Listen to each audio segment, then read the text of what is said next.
One, two, three, four. Satu jalur, sejuta info. Assalamualaikum warahmatullahi wabarakatuh. Pemirsa, kembali lagi di podcast Jalur Info, satu jalur sejuta info. Seperti biasa, kembali kita akan mengulas pertandingan sepak bola. Kali ini kita akan mengulas pertandingan sepak bola pada musim depan, yaitu Liga Champion di musim 2021. Seperti biasa, kita kedatangan tamu yang sudah tidak asing lagi. Dia adalah coach fenomenal kita, Coach Rusli. Apa kabar, Coach? Alhamdulillahirrabbilalamin. Ya, Coach. Seperti kita ketahui bahwa liga-liga domestik di Eropa itu telah berakhir. Secara otomatis kita sudah bisa mengetahui tim-tim mana saja yang akan lolos pada Liga Champion pada musim depan. Selain itu, kelihatannya ada tim-tim pendatang baru pada musim depan ini. Kira-kira tim mana yang akan jadi tim pendatang baru pada musim depan? Ya, Assalamualaikum warahmatullahi wabarakatuh. Saya kira kita akan kembali lagi membahas salah satu liga yang sangat menarik untuk kita bahas adalah Liga Champion. Liga Champion adalah kiblat dari segala liga yang ada di dunia. Seperti kita ketahui bahwa kemarin malam liga domestik beberapa liga domestik di Eropa sudah berakhir. Sudah ada juara-juara dan sampai Liga Champion, seperti di Liga Inggris sudah selesai, Liga Italia dan Spanyol dan Liga Jerman. Dari beberapa liga, dari beberapa yang sudah dinyatakan lolos, salah satu hal yang sangat menarik yang saya kira adalah di Liga Italia.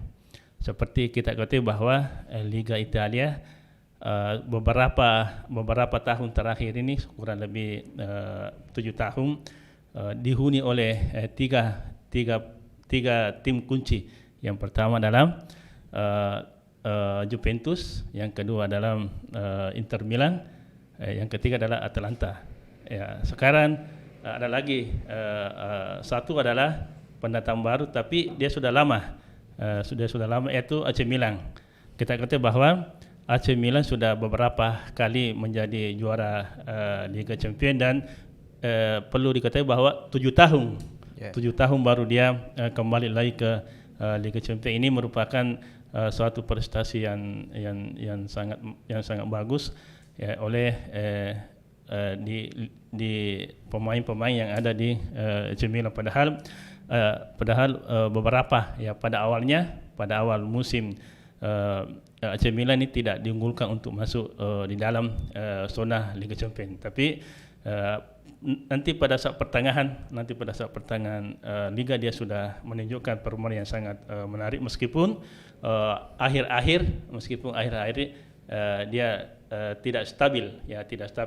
Pada saat penentuan kemarin, pada saat menghadapi Atalanta, dia mampu menggasak Atalanta 2-0. Jadi dengan hasil ini ya, dia dinyatakan sebagai sangat pasti untuk ikut di Liga Champions. Ya, selain itu di Liga Italia menariknya adalah Juventus. Juventus kita ketahui bahwa dia adalah langganan sejak awal musim, dia sudah diprediksi bahwa dia akan lolos ke Liga Champions. Namun tahun kali ini sempat diragukan. Kenapa? Karena dia berada di posisi kelima.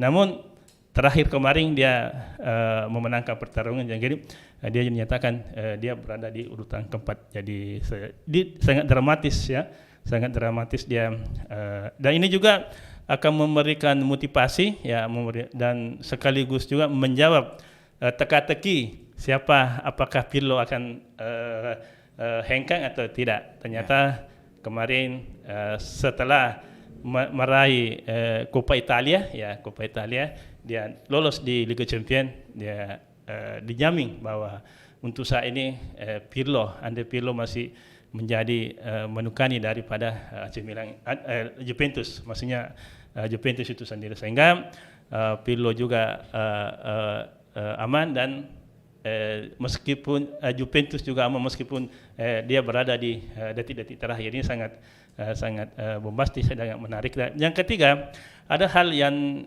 salah satu juga yang sangat fenomenal adalah di Liga Perancis, ya. Tim yang baru beberapa tahun yang ini bangkit adalah Lille. Lille, dan bahkan dia mampu mengalahkan PSG. PSG dia seperti kita ketahui bahwa beberapa tahun terakhir PSG menjadi jawara di Liga Perancis. Namun tahun ini dia disalip oleh tim Lille yang dari dulu jarang tampil di Liga Champions, tapi kali ini dia sudah membuktikan diri bahwa dia sebagai juara mengalahkan tim yang bertabur bintang, yaitu adalah PSG. Kira mungkin begitu juga di Liga Inggris, ya ada dua, ya. Ada yang paling sangat dilematis adalah Liga Chelsea. Chelsea baru kemarin dia dinyatakan lolos sebagai finalis di Liga Champions. Ini berkat kekalahan dari Leicester City. Leicester City mengalami kekalahan sehingga jatuhnya ke Chelsea. Sehingga ini sangat dramatis, ya, sangat dramatis.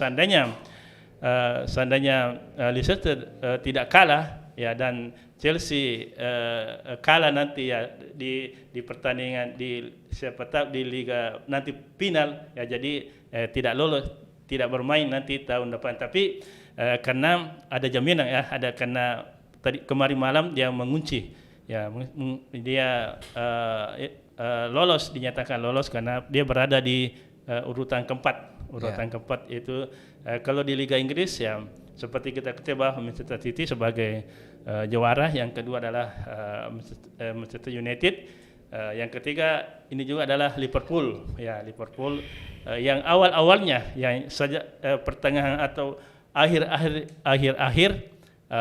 selalu sangat tidak kurang konsisten. Kenapa?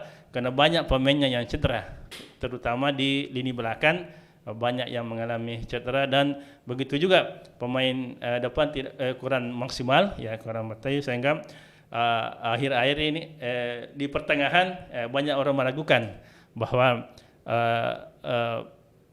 Liverpool sulit untuk bermain di tahun depan Liga Champions. Tapi pada akhirnya menjelang berakhir musim dia mampu mengalahkan, dan akhirnya dia lolos sebagai peringkat ketiga di Liga Champions. Saya kira mungkin secara keseluruhan itu yang saya anukan. Ya, Coach, kalau kita lihat dari tim-tim yang tim-tim baru yang lolos pada musim ini, sebenarnya bukan tim baru, ya.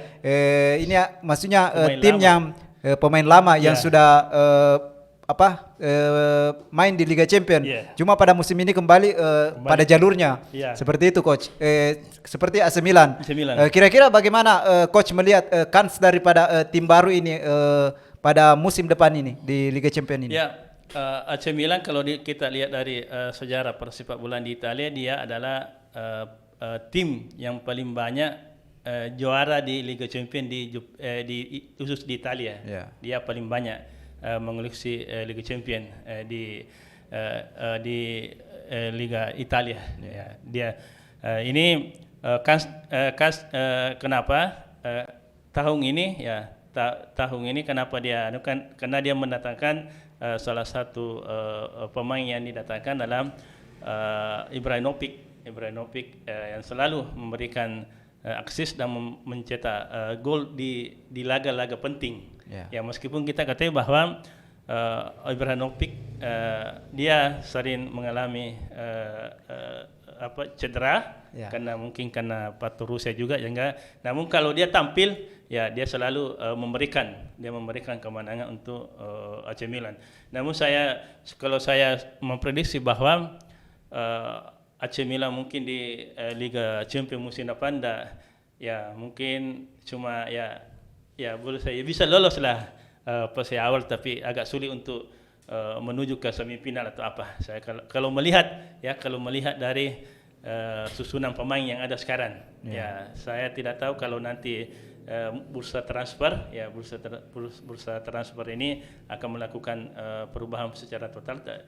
Tapi kalau pemain yang ada sekarang, ya saya hanya bisa memprediksi bahwa hanya sampai setelah babak penyisihan, mungkin babak selanjutnya sudah kembali ke Italia lagi, mungkin gitu. Ya, coach, kayaknya menarik ini satu pemain daripada AC Milan itu ya, tadi coach sebut yaitu Ibrahimovic, bahwa pemain ini merupakan salah satu pemain yang cukup kontroversial, di mana pada salah satu media mengatakan bahwa Ibrahimovic, salah satu alasan Ibrahimovic itu pindah ke AC Milan itu karena ingin membawa kembali AC Milan pada ke jalur Liga Champion, dengan mengatakan bahwa tim sekelas Atalanta saja bisa masuk ke Liga Champion, apalagi tim sebesar AC Milan. Kira-kira bagaimana coach melihat ini? Ya, ini membuktikan bahwa naluri atau motivasi dari Ibrahimovic memang betul-betul memperlihatkan dia adalah sebagai pemain kunci. Ya, di mana-mana kalau Ibrahimovic itu merupakan di mana dia bermain, dia akan menjadi salah satu tim kunci di tim itu. Seperti dengan pernah dia main di Barcelona, dia juga menjadi pemain utama di itu. Dengan lolosnya AC Milan ke Liga Champions ini membuktikan bahwa peranan daripada Ibrahimovic betul-betul ada dan menjadi motivasi tersendiri bagi teman-temannya lainnya, sehingga bisa dikatakan sebagai pahlawan bagi AC Milan ini itu sendiri. Kenapa? Karena selama 7 tahun dia tidak pernah AC Milan tidak pernah main di Liga Champions. Tapi kedatangan Ibrahimovic tahun ini dia memberikan arti yang sangat penting untuk kemajuan daripada AC Milan itu sendiri. Ya, coach, terakhir, kira-kira bagaimana coach melihat persaingan di lima liga utama Eropa, seperti Prancis, Jerman, Inggris, Italia dan Spanyol. Kira-kira bagaimana coach melihat ini peluang daripada tim-tim dari dari negara Eropa ini untuk bagaimana peluangnya pada musim depan ini? Ya. Secara umum saya kira menurut saya bahwa tahun depan City dan kalau bukan City dan Chelsea menjadi juara, mungkin tahun depan dia tidak akan lagi juara lagi. Mungkin tahun depan akan memiliki juara baru. Ya, memiliki juara baru. Apakah itu dari Liga Spanyol, ya ke Barcelona, karena kita ketahui bahwa Barcelona sudah lama tidak memegang dari Liga Champions itu sendiri, ataukah juga bisa kepada PSG ini yang sangat mengidam-idamkan lagi Liga Champions, karena hanya Liga Champions yang belum dia angkat. Sehingga saya memprediksi bahwa kedua tim ini akan mati-matian dan akan menjadi pesaing berat nanti tahun Liga Champions yang akan datang. Ya, coach, terima kasih atas ulasannya terkait Liga Champions pada musim depan. Pemirsa, demikianlah ulasan-ulasan dari coach fenomenal kita terkait dengan peluang-peluang daripada tim-tim yang akan berlaga di Liga Champions musim 2022. Terima kasih. Jangan lupa untuk subscribe channel Jalur Info TV karena subscribe itu gratis. Demikian. Assalamualaikum warahmatullahi wabarakatuh. Waalaikumsalam warahmatullahi wabarakatuh.